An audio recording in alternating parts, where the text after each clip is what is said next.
Okay, we have Abraham. He is a prophet. His name was actually Abram to begin with. Now, dating Abraham is going to be tough because we don't have any firm dates. You can see I have it circa early second millennium BCE.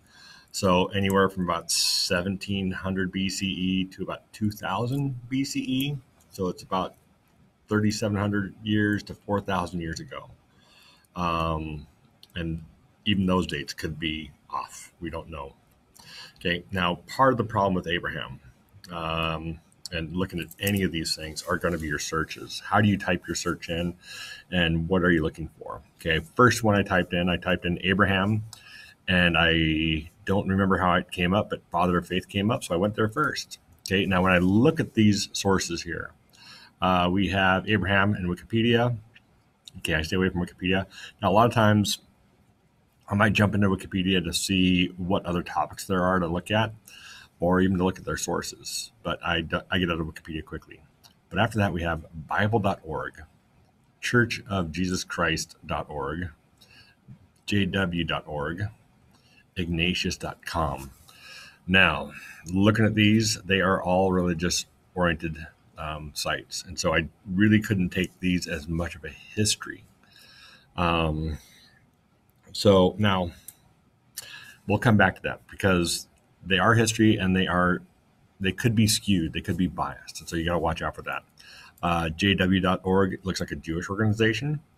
Church of Jesus Christ looks like a Latter-day Saints or an LDS source.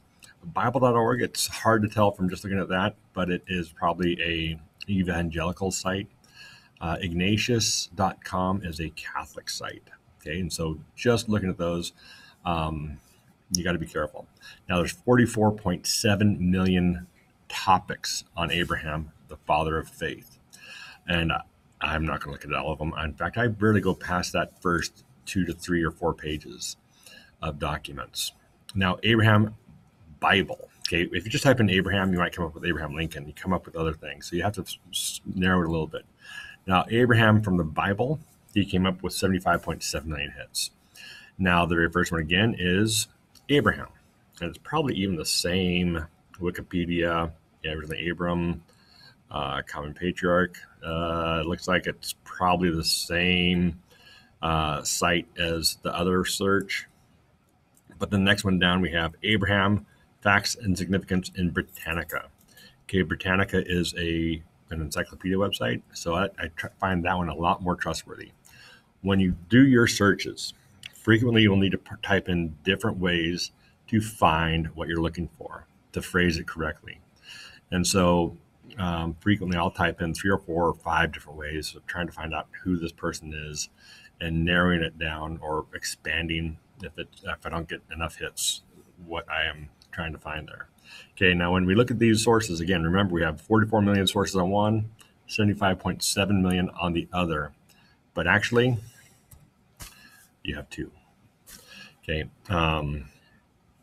you have the Bible or the Torah. Now, the Torah is the Jewish book, and it is the first 5 books of the Bible. The Jews also have other texts that they believe are spiritual.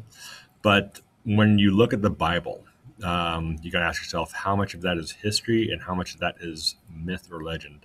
Okay, history has to come from more than one source. And so when you look at it, you got to be critical. Now, I know a lot of people who are religious will accept the Bible, and that's okay. I'm not here to prove the Bible right or wrong. I'm just saying that from a historian's point of view, you can't just take the Bible and say, this is what happened. These are stories that people came up with to accentuate how God or their God worked in their life. And so you got to take it with that little bit as you look at it. Now, the other thing that supports or that we can look at is archaeology. Now, archaeology is only a tangential piece of evidence. Now, tangent, I put a little definition on there. A straight line or plane that touches a curved or curved surface at a point. Okay, so I have a little arrow pointing at a bullseye, and it just touches the top. Okay, that's a mathematical, the tangent. So we hit it right there, just barely, we hit it at one point. Now, a different definition. But if extended, does not cross it at that point, so that it touches the point, but it doesn't cross into that circle. Now, I don't know if my arrow actually, it might actually touch and cross over a little bit, but that's beside the point. Now, another tangent is completely different line of thought or action. He quickly went off on a tangent about wrestling. We could go off on a tangent about wrestling when we talk about Jews, because one of the Jewish names that we'll see is a guy named Israel. And in Israel, his name actually means one who wrestled with God. And so we can go off on tangents, and frequently, you guys know me, I go off on tangents all the time, which is fine. But tangent, that's what we are looking at.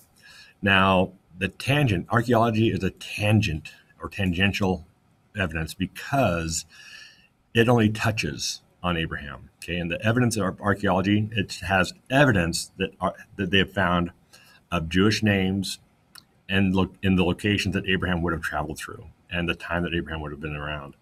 And they've also found some buildings in these areas to show that, yes, there were locations that Abraham traveled through. Yes, they did have Jewish names associated with those locations. And so, yes, it is possible that Abraham traveled through those locations and say, so that is the tangent that kind of skips off of this. Okay, it's not central to our thing. It doesn't solidify it. Now, if we found a document or something that says Abraham, son of Terah, traveled through this location at this date, we got something. But that's very hard to find. Okay.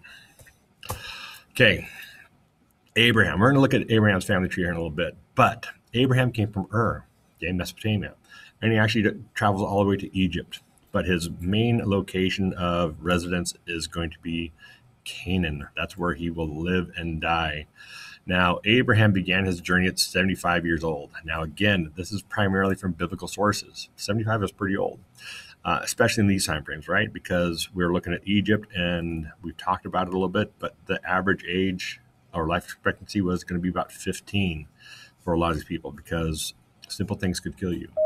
But we have a lot of the Mesopotamian kings that we talked about that were legendarily said to rule tens of thousands of years or hundreds of years, until we get down to Gilgamesh and then beyond, and they rule shorter and shorter times. Now, Abraham, his dad was a guy named Terah, and his dad's name is Terah.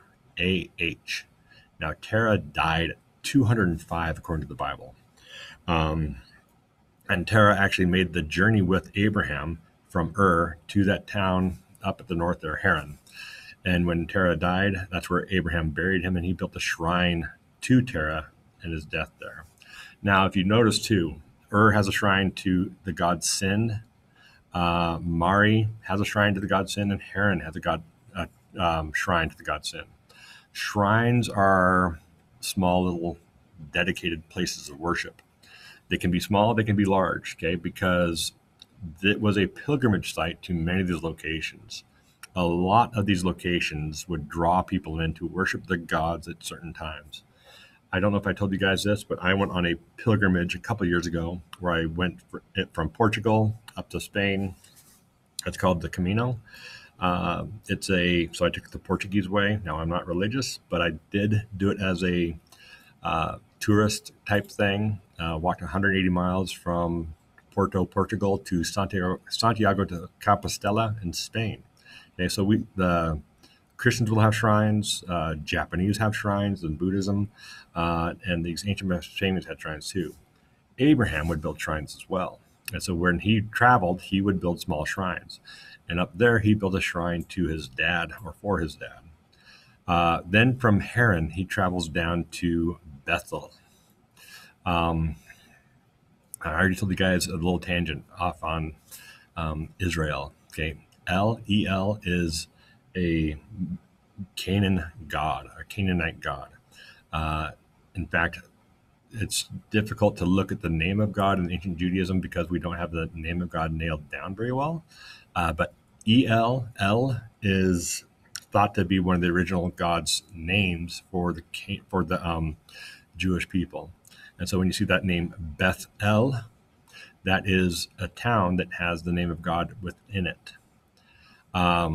Now, Abraham would build shrines down in Canaan as well, and we'll get to that. Now, and we'll talk about his trip over to Egypt as well, because as he settled down in Canaan, okay, Abraham believed that his God promised him the land of milk and honey. He thought he was going to get Canaan as his own. And so he went there on faith. He was able to establish himself and his nephew there, have these fairly large farms, herding sheep, herding goats, that sort of thing. But they had a famine. And so Abraham, his wife Sarah, Lot, they traveled down to Egypt. Now, in Egypt, it gets pretty interesting. Okay. Here is a genealogy, family tree of Abraham. Now, Terah is the dad, Abraham's the son, and there you have Sarah. Now, Sarah's first name was Sarai, and we'll talk about that in a minute. But Abraham believed that God promised him that he would father many nations, so his family tree would go on and on and on. And when you look at the family tree, it does expand quite a bit, and we'll talk about that too. Now, Abraham is interesting. He's 9 generations removed from the flood story. Noah, Shem, Ham, and Japheth, and he is a descendant of Shem in his belief system. Now we get down to here, and you can see he married a woman named Sarah. Now, I've seen some sources that said Sarah was his half-sister, so it wasn't just the Egyptians that were marrying their relatives. In fact, you can see Isaac marries one of his cousins. Jacob marries 2 of his cousins. We get these things that go on. Oftentimes, you'd marry people within your clan. Okay, that's going to be your extended family, usually further apart than just cousins. Now, in the famine, he traveled to Egypt. Now, in Egypt, these stories get kind of crazy because I think Sarah was in her 60s when they traveled to Egypt, and Sarah, I would have to see a picture of her, but at 60 years old, Abraham said that Sarah was very, very attractive, and he was worried that the Pharaoh or the people of Egypt would kill him to steal his wife, Sarah. And so he told Sarah that they were going to go as brother and sister. Now, the Pharaoh did see Sarah, and he found out that they were brother and sister, and so he took Sarah as his part of his harem. Now, eventually, it talks about a plague that fell on the house of Egyptians, pharaohs, and the Pharaoh gave Sarah back to Abraham and told him not to lie about her being his sister. Okay. Now, Sarah, another part of the promise, okay, that promise was if Abraham moved to Canaan, that would be his land, and he would have these kids. Okay. When Abraham was in his 90s, he still was childless. But Sarah, as she approached age 90, so at 60 years old, somewhere in there, she was taken as a wife by the Egyptian Pharaoh, then released and back to Abraham. From Egypt, they also brought this woman named Hagar from Egypt. So she was one of Sarah's slaves. Now, slavery is part of ancient society, and it's a big part of ancient society. So Hagar moved back up to Canaan with Abraham and Sarah. Since Sarah was beyond childbirth age, she couldn't give birth to any more kids. She gave Hagar to Abraham to have a kid with Hagar. And he does. He has this one kid named Ishmael. Ishmael is seen as the father of the Arab nations, and we will look at them later on. But Ishmael is kind of the patriarch of Islamic countries. We'll talk about that. Now, at 90 years old, Sarah got pregnant, and they say that an angel came to her and told her that she was going to give birth to a son, and she laughed. And so Isaac means laughter, is what I saw, because she gave birth to Isaac. Now, Abraham was 100 years old when that happened. So he has that son named Isaac. We already talked about all that stuff. Now, Sarah lived for another 37 years after Isaac was born and died when she was 127 years old. She's the only woman in the Bible that is mentioned at the time of her death, or given how long she'd lived. Now, Isaac, I already mentioned his name meant laughter. Now, Hagar, the Egyptian slave, Sarah and Hagar did not have a good relationship. Hagar is what I saw. She was teasing Sarah about having Abraham's first son. Sarah was beating her because she was a slave, and so they had a lot of problems. Okay, so Hagar and Sarah were not getting along. Hagar being beaten, but she's also teasing or ridiculing Sarah. And so Sarah kicked her out. She got Hagar out of there. Now, Hagar, it's fascinating because Hagar, being a slave, she was approached by Abraham's God. And Abraham's God told her to return, to submit to Sarah, and that she would be rewarded for her sacrifice and that she would have generations and generations of kids as well.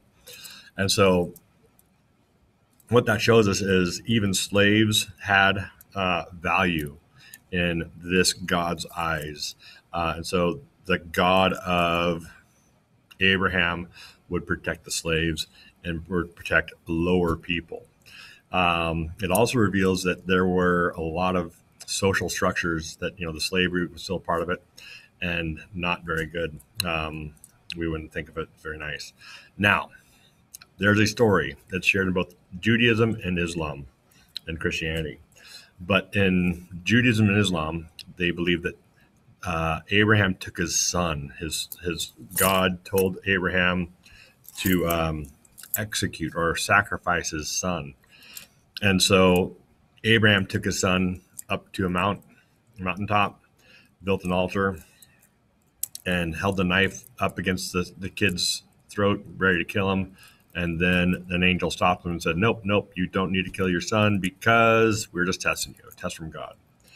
And that site is, the Muslims and Jews believe that site is Temple Mount in Jerusalem. It is one of the three most holy sites in Islam. That's where the mosque in Jerusalem is built, on the rock where he was where Abraham was supposed to sacrifice his son Ishmael in Muslim tradition, or Isaac in Jewish and Christian tradition. And so these religions have the same story, but they focus on different sons. Now, you might notice too that Ishmael, and I don't know what Ishmael means, I have to look it up, but his name ends with El as well. So he has the name of God within him as well. Now, Isaac, was it him or was it Jacob? I think it was Jacob that changed his name to Israel. Now, Abraham lived for another while. He lived about 100 years in Canaan before he died. When he died, he was 175 years old. Now, Abraham, before he died, he bought a cave in this area called Hebron, and that's where he buried his wife, Sarah. Well, Abraham also had another marriage where he married this lady named Keturah, and had some kids with her. That was after Sarah's death, from what I've seen. So he was 100 and, he had been about 135 years old when he had his second wife, which is kind of old, kind of difficult to imagine having little kids run around when you're 135 years old. But anyhow, Isaac and Ishmael, they both came to bury their father. And they came together, even though they had different mothers, out of respect for their dad and peace and friendship. And they buried Abraham in the cave with Sarah. And that's where Isaac and Jacob and other patriarchs, is what they're called, are buried as well. Now, this is the site of Hebron. Okay, if you look at it, it's a bit south of Jerusalem, south and west. It is in the West Bank. In fact, it's the largest city of the West Bank. Now, when you look at this, okay, and this is the mosque that covers the entrance to the cave. Now, the mosque is divided down the middle because Jews are allowed to worship on one side, and Muslims are allowed to worship on the other. And for several days a year, I think it's like 15 days a year, it'll open up to one religion. So one religion will have both sides of the mosque for a while. Now the West Bank, right here, we have this dotted line that covers up here. This is the West Bank of the Jordan River, Dead Sea area. That's why it's called the West Bank. We will look into Israel later on. We'll look at the Jews later on too, especially with Rome. And we're going to continue with the Jewish people up until about for a bit before we move on. But the West Bank is part of this territory that doesn't really have a government. It is not officially part of Israel or a part of Jordan. We'll talk about that more too. Okay. Now here is a question I have for you. Who owns the tomb of Abraham? It's difficult to say, and you can take many different points of view on this. There's no absolutely wrong answer or absolutely right answer, but explain your answers. Now, if you want to, I did put on this reading, How Middle East Nations Were Formed, and that's in the enrichment section of your Google Classroom. So if you want to go on and read that, I'm going to show you how to access it today in class. But if you want to go ahead and read that and then come back and answer the question, that's totally all right with me. If you have any questions, I'd love to hear from you. Hope things are going well. Take care.